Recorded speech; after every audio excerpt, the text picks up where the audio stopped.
नमस्कार दोस्तों, कैसे हैं आप सब। स्वागत है आप सभी का आपके अपने YouTube चैनल पर। दोस्तों, सबसे पहले तो सावन मास की आप सभी को हार्दिक शुभकामनाएं। दोस्तों, शिव पुराण में उल्लेख है कि भगवान शिव स्वयं ही जल हैं, इसीलिए जल से उनकी अभिषेक के रूप में आराधना का उत्तमोत्तम फल है, जिसमें कोई संशय नहीं है। ऐसे में सावन का महीना जब भी आता है, शिव भक्तों में एक अलग उत्साह नजर आता है। देवों के देव महादेव को भी सावन का महीना बहुत प्रिय है। पुराणों में कहा गया है कि अन्य दिनों के अपेक्षा सावन के दिनों में भोले शंकर की पूजा और अभिषेक करने से कई गुना लाभ मिलता है। ऐसे में दोस्तों, ये जानना जरूरी है कि सावन मास 2023 में कब से कब तक है।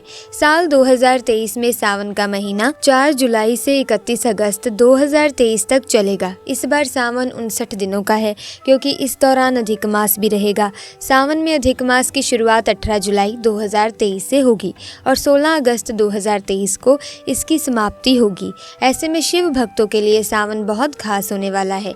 दोस्तों, 19 साल बाद ऐसा दुर्लभ संयोग बना है कि सावन मास में अधिक मास होने के कारण 8 सावन सोमवार व्रत और 9 मंगला गौरी व्रत आएंगे। मान्यता है कि सावन के हर सोमवार पर शिवलिंग का रुद्राभिषेक और जल अभिषेक करने पर तमाम कष्ट दूर हो जाते हैं और जीवन खुशियों से भर जाता है। सावन का महीना भगवान शिव की भक्ति और मां पार्वती की शक्ति को समर्पित है। इस महीने पूजा पाठ से जुड़े नियमों का पालन करने के अलावा खाने पीने में भी कुछ बातों का ध्यान रखना चाहिए। ऐसी मान्यता है कि सावन में साग खाना अशुभ होता है। इसके पीछे धार्मिक कारण भी माना गया है और वैज्ञानिक तर्क भी इसका समर्थन करते हैं।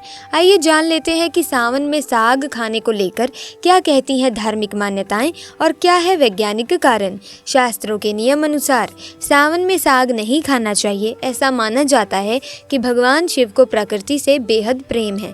ऐसे में साग पात को तोड़कर खाना शुभ नहीं माना जाता। ऐसा करने से शिव जी अप्रसन्न होते हैं। वहीं दूसरी ओर वैज्ञानिक तर्क ये कहता है कि सावन के महीने में साग में पित्त बढ़ाने वाले तत्वों की मात्रा बढ़ जाती है, जो कि पाचन में समस्या पैदा करते हैं। दूसरी तरफ सावन में बारिश अधिक होती है और अधिक बारिश होने पर हरे साग में कीट पत्तों की संख्या बढ़ जाती है। ऐसे में उन्हें खाना अच्छा नहीं माना जाता है और सेहत को भारी नुकसान पहुंचा सकता है। इसीलिए सावन में जहां तक हो सके साग नहीं खाना चाहिए। सावन के महीने में भूल कर भी मांसाहार या फिर लहसुन और प्याज का सेवन ना करें। ऐसा माना जाता है कि ये चीजें शरीर में गर्मी पैदा करती हैं और इस वजह से आपका मन विचलित रहता है और आपको गुस्सा ज्यादा आता है, जो कि भगवान शिव की भक्ति में बाधा उत्पन्न करता है। इसीलिए जरूरी है कि सावन के महीने में मांसाहार और लहसुन प्याज से दूर रहें। सावन के महीने में साग के बाद बैंगन भी एक ऐसी सब्जी है जिसे खाना वर्जित माना गया है। इसका धार्मिक कारण यह है कि बैंगन को शास्त्रों में अशुद्ध कहा गया है। यही वजह है कि कार्तिक महीने में भी कार्तिक मास का व्रत रखने वाले व्यक्ति बैंगन नहीं खाते। वैज्ञानिक कारण यह है कि सावन में बैंगन में कीड़े अधिक लगते हैं। ऐसे में बैंगन का स्वास्थ्य पर बुरा प्रभाव पड़ सकता है। इसीलिए सावन में बैंगन खाने की मनाही होती है। इसी के साथ दोस्तों, कुछ और ऐसी बातें हैं जिनसे हमें परहेज करना चाहिए। सावन माह में मांसाहार यानी नॉनवेज खाने से बचना चाहिए। नॉनवेज खाना बनाने के लिए जीव हत्या की जाती है। जीव हत्या पाप है दोस्तों। मांसाहार को छोड़कर इस पाप से बचें। कहा जाता है कि इस महीने शिव आराधना से मनोकामना जल्दी पूरी हो जाती है, लेकिन इस दौरान कुछ कामों को करना पूरी तरह से वर्जित होता है। इन कामों को ना करने पर ही भोले बाबा अपनी कृपा बरसाते हैं। ऐसे में आइए जान लेते हैं अध्यात्म ही नहीं बल्कि वैज्ञानिक मतों से भी सावन में ना किए जाने वाले इन 10 कामों के बारे में। नंबर 1, कच्चा दूध ना पिएं। सावन के महीने में कच्चा दूध बिल्कुल ना पिएं। इसकी जगह पर उसे दही के रूप में बनाकर प्रयोग में लाया जा सकता है। दूध सावन में पाचन शक्ति पर असर डालता है। ऐसे में दूध के शौकीन हैं तो दूध को गर्म कर लें, उसके बाद ठंडा करके पिएं। नंबर 2, गुस्सा बिल्कुल ना करें। गुस्सा यानी कि क्रोध मन की शांति को भंग करता है। इससे इंसान की एकाग्रता और सोचने समझने की शक्ति पूरी तरह से खत्म हो जाती है। सावन के महीने में गुस्सा बिल्कुल नहीं करना चाहिए। इससे भक्त को शिव जी की कृपा मिलने में रुकावट आती है। नंबर 3, आपस में झगड़े ना करें। सावन में दंपत्ति वाद विवाद, छोटी छोटी लड़ाइयों से जितना हो सके उतना बचकर रहें। उनके बीच होने वाली छोटी छोटी लड़ाइयों से घर अशांत हो जाता है। वहीं शिव जी की कृपा उन्हीं घरों में होती है जहाँ पर कलेश व अशांति शांति नहीं रहती। नंबर 4, मांसाहार से दूर रहें। दोस्तों, सावन में मांसाहारी चीज़ों का सेवन बिल्कुल ना करें। बाबा को जीव हत्या पसंद नहीं है। इसके अलावा इस माह वर्षा और बादल घिरे होने से सूर्य और चंद्रमा की किरणें शरीर तक नहीं पहुंचती हैं, जिससे पाचन शक्ति पूरी तरह से सक्रिय नहीं रहती है। नंबर 5, सुबह जल्दी उठें। यूँ तो हमेशा ही सुबह जल्दी उठना लाभदायक होता है, लेकिन सावन मास में जल्दी उठना अधिक महत्वपूर्ण होता है। सुबह के समय मन शांत रहता है। इस समय की गई शिव आराधना पूरी एकाग्रता से हो पाती है, जिससे शिव बाबा जल्दी खुश हो जाते हैं। नंबर 6, बड़ों का अपमान ना करें। माता पिता, मित्र, बुजुर्ग व्यक्ति, गुरु, जीवन साथी, भाई बहन का अपमान नहीं करना चाहिए। अगर आप इन लोगों का दिल से सम्मान करते हैं तो भोले बाबा आप पर अधिक प्रसन्न होते हैं, जिससे आपकी हर इच्छा जल्दी पूरी होती है। नंबर 7, शिवजी पर हल्दी ना चढ़ाएं। सावन के महीने में भगवान शिवजी की पूजा करना जरूरी माना जाता है, लेकिन इनकी पूजा में कुछ बातों का विशेष ध्यान रखा जाता है। शिवजी पर सावन के महीने में हल्दी नहीं चढ़ाई जाती। हल्दी स्त्री प्रतीक है, ये सिर्फ माता पार्वती पर चढ़ाई जाती है। नंबर 8, बुरे विचारों से दूर रहें। इस महीने मन में बुरा ख्याल लाने से बचें। दूसरों को नुकसान पहुंचाने वालों, अधार्मिक काम करने वालों का मन शिव जी की पूजा में नहीं लग पाता है। वहीं इस महीने अच्छे साहित्य या धर्म संबंधी कार्य करना काफ़ी अच्छा होता है। नंबर 9, बैंगन बिल्कुल ना खाएं। दोस्तों, सावन के महीने में बैंगन खाना वर्जित माना गया है। सब्जियों में बैंगन को शास्त्रों में अशुद्ध श्रेणी में रखा गया है।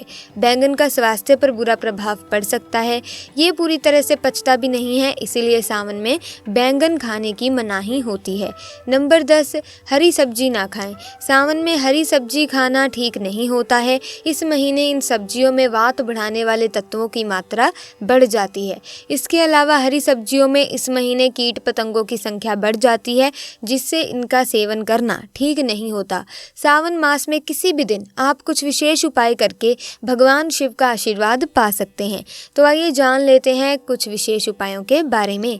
दोस्तों, यदि विवाह में अड़चन आ रही है तो सावन मास में किसी भी दिन शिवलिंग पर केसर मिलाकर दूध चढ़ाएं। जल्द ही विवाह के योग बन सकते हैं। सावन मास में किसी भी दिन 21 बिल्व पत्थरों पर चंदन से ओम नमः शिवाय लिखकर शिवलिंग पर चढ़ाएं। इससे आपकी इच्छाएं पूरी हो सकती हैं। सावन मास में किसी भी दिन बैल को हरा चारा खिलाएं। इससे जीवन में सुख समृद्धि आएगी और परेशानियों का अंत होगा। शिव पुराण के अनुसार कुछ ऐसी सामग्री है जिन्हें शिव जी की पूजा में शामिल नहीं करना चाहिए। मान्यता है कि जितनी जल्दी शिव प्रसन्न होते हैं, उतनी ही तीव्र गति से उन्हें क्रोध भी आता है। तो आइए जान लेते हैं कि सावन में शिवलिंग पर कौन सी चीजें अर्पित नहीं करनी चाहिए। नंबर 1, तुलसी। सावन में भोले भंडारी की पूजा में तुलसी दल का पत्ता कभी भी चढ़ाया नहीं जाता। कथा के अनुसार भगवान शिव ने तुलसी के पति जालंधर का संहार किया था। तब से ही तुलसी ने खुद को भगवान शिव की पूजन सामग्री में शामिल ना होने की बात कही थी। नंबर 2, कुमकुम या सिंदूर। भगवान भोलेनाथ तो वैरागी हैं दोस्तों, जो अपने पूरे शरीर पर राख लगाते हैं। कुमकुम और सिंदूर विवाहित महिलाएं लगाती हैं और पुराणों के अनुसार शिव विनाशक हैं। सावन में शिव जी की पूजा में कभी भी सिंदूर या कुमकुम को शामिल न करें। नंबर 3, दोस्तों, जैसा कि पहले ही मैंने आपको बताया कि हल्दी भगवान शिव की पूजा में नहीं इस्तेमाल की जाती। भगवान शिव को छोड़कर लगभग सभी देवी देवताओं की पूजा में हल्दी का इस्तेमाल किया ही जाता है।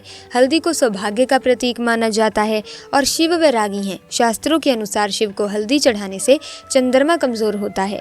नंबर 4, केतकी के फूल। शिवलिंग पर केतकी के फूल अर्पित करने पर भगवान शिव नाराज हो जाते हैं। पौराणिक कथाओं के अनुसार केतकी के फूल ने ब्रह्मा जी का झूठ में साथ दिया था। इसीलिए क्रोधित होकर भगवान शिव ने श्राप दे दिया था कि उनकी पूजा में कभी केतकी के फूल का उपयोग नहीं होगा। नंबर 5, शंख। शिव जी की पूजा में ना शंख बजाया जाता है, ना ही शंख से उनका जलाभिषेक किया जाता है। पौराणिक कथा के अनुसार भगवान शंकर ने त्रिशूल शंखचूड़ नामक राक्षस का वध किया था। उसकी राख से शंख उत्पन्न हुआ था। इसी वजह से शंख का उपयोग भगवान शिव की पूजा में नहीं किया जाता। तो दोस्तों, आज की वीडियो में बस इतना ही। अगर आपको ये वीडियो अच्छी लगी है तो कमेंट्स में हर हर महादेव जरूर लिखेगा। साथ ही इस वीडियो को लाइक करें, शेयर करें और चैनल को सब्सक्राइब करके बेल आइकन को प्रेस कीजिए, ताकि आने वाली नई वीडियोस की अपडेट आपको मिलती रहे। आपका बहुत बहुत धन्यवाद।